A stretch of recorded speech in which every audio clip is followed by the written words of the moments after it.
This is what I like about Tickmill app. If you go here sa inyong mga accounts, you can see na meron tayong live trading accounts, demo trading accounts, and yung mga inactive accounts, no? So by just going here sa may demo and clicking on the add demo trading account, pwede na agad tayong makagawa ng ating demo trading account. We just have to choose kung ano yung trading platform natin. So yung available is MT5, MT4, and yung Tickmill Trader. Let's say sa MT5 ka sanay, let's click on MT5. Then pipili tayo ng account currency natin. Usually naman USD, pero kung anong gagamitin niyo, choose it. Sa akin USD. Tapos sa account type, we have two, no? We have classic and then raw. So mostly, nakikita ko classic, pero iba raw. So depends sa kung ano man yung gusto ninyo. And then sa leverage, ayan, pwede nyo i-try lahat. Choose nyo kung ano yung tingin nyo mas okay. Since demo trading account naman ito. Pero so far, yung ginagamit ng karamihan is yung pinakamalaki, and madalas yan din yung pinaglalabanan na feature ng bawat broker. And ilalagay nyo dito sa virtual deposit kung ilan yung tingin ninyo.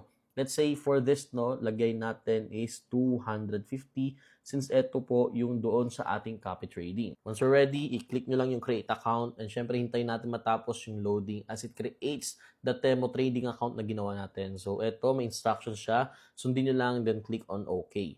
Now, meron na tayong account, no, and merong email na na-receive. Yan po yung ating login details dun sa MT5 natin. Now, merong question dito, magkano daw yung kailangan nating ilagay na investment for this, no? So, sagutin natin yan. Now, the reason bakit 250 nilagay natin dito na virtual currency is because yan din po yung minimum na kailangan natin to start our copy trading dito sa Tickmill. If you go here over sa ating YouTube channel at John F. Dong, makikita nyo po meron tayong tutorial on how you can create an account here at Tickmill at paano magkarga ng assets.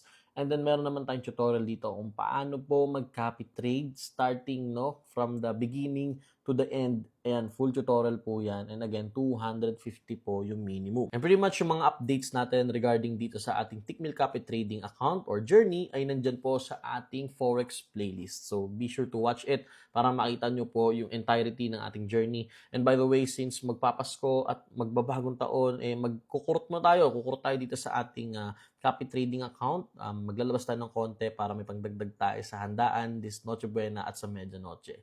And yun lang, if meron kayong mga questions or requests, please do leave it down there in the comments at mag-follow for more contents like this.